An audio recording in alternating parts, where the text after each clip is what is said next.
All right, this presentation will focus on the U.S. in the 1920s, specifically the economic, political, and social problems that the U.S. experienced after the end of World War I. So if you've been paying attention in class, it's going to kind of sum up the different charts that we've been filling out um, and kind of lead us into the big business boom of the 1920s. So one of the first big problems that the U.S. had after World War I was kind of economic problems. We were faced with a weakened economy. And remember, during World War I, the economy boomed because so many factories were providing like weapons and materials for government contracts, and so factories were hiring. And then when the war ends, the government cancels a bunch of contracts, and the factories end up closing down or laying people off. So a lot of the wartime jobs ended after the war. And then at the same time as people are getting laid off, 4 million soldiers came home from the war. So you've already got unemployed people, not a lot of jobs to go around, and then 4 million more kind of work eligible people are coming home from the war. Many businesses ended up failing, and many factories closed, and about 5 million people were unemployed. And on top of that, inflation was making everything worse. So things cost more money than they did before the war. And then again, on top of that, so many people were unemployed. These economic problems kind of also start leading to some political problems. So the first one is kind of the radical groups. So radicals were people with extreme political beliefs who also want change. And after World War I, the radical groups became more active. Some of these groups were becoming more active because they had seen the success of the Russian Revolution and they wanted it to spread to other places.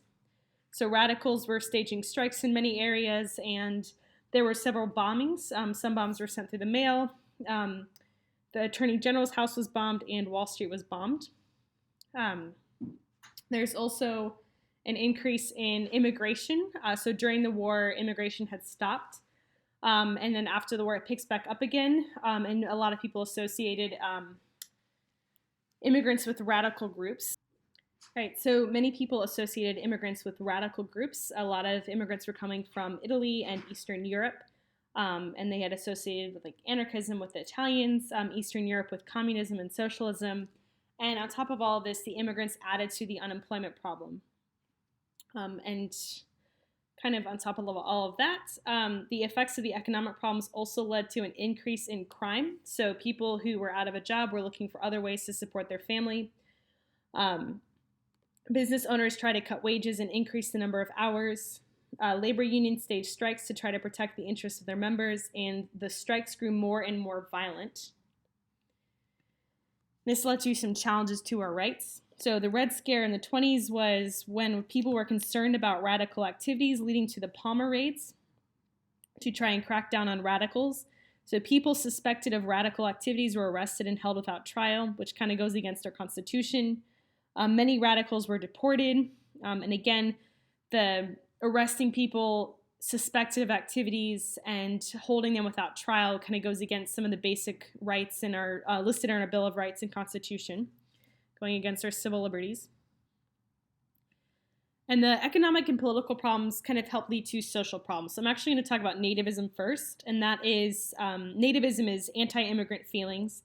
And because of the economic and political problems, people were becoming more anti-immigrant. Laws were passed to limit immigration and to favor immigrants from Northern and Western Europe who were viewed as less radical. And this is also the time when not a lot of immigrants were actually from Northern and Western Europe. This also leads to the rise of the Ku Klux Klan, which had almost died out. However, it was revived in the 1920s, and in addition to being sort of anti-African American or anti-Black, they also became anti-immigrant, anti-Catholic, and anti-Jewish, and were prejudiced towards those people. And the KKK portrayed themselves as defending American values. African Americans and Asians faced discrimination as well. Asians were not allowed to become citizens, and several states prevented them from owning land. Black veterans had difficulty finding jobs, and many African Americans were lynched by mobs in 1919. All right. The 1920s was also the Republican era of presidents. So this next bit is going to focus on politics and business. Harding was elected president in 1920. Again, it began a period where the Republican Party dominated the government. Harding was committed to supporting the free enterprise system where a government places few restrictions on business. This is also known as capitalism or the free market. Harding cut taxes, spending, and the debt. He also appointed his friends to government jobs, which led to scandals. He had a heart attack, and his vice president Coolidge stepped in and became president. He also cut taxes and got rid of unnecessary spending, so kind of keeping in line with the economic policies. And then in 1929, Hoover became president. He also promoted big business. He encouraged associationalism, where industry leaders joined together to improve efficiency. So this is like where the there were hundreds of car companies, and in the 1920s they joined together to form several large car companies like Ford and General Motors. And under the Republican president's economic policies, the post-World War I recession ended. Businesses expanded, unemployment dropped, and wages doubled. During the 1920s, new fields like aviation and automobiles rose. Ford's assembly line allowed him to produce more cars more quickly and for less money. A few businesses grew and took over smaller ones. And what's important to note is that not everyone prospered during this time. Many middle-class families did not share in the prosperity, and they were earning well below what it took to live a comfortable lifestyle. Farmers had an especially difficult time. Many were struggling with wartime debts. This also led to worse conditions for farm workers, which included many minorities. Unskilled laborers struggled to stay employed. Coal miners were laid off as energy sources switched to gas and electricity. African American workers also suffered. They tended to be the last to be hired, the first to be fired. They were paid less, and they were barred from most unions. So again, lots of prosperity during this time, but not everyone was sharing in the prosperity.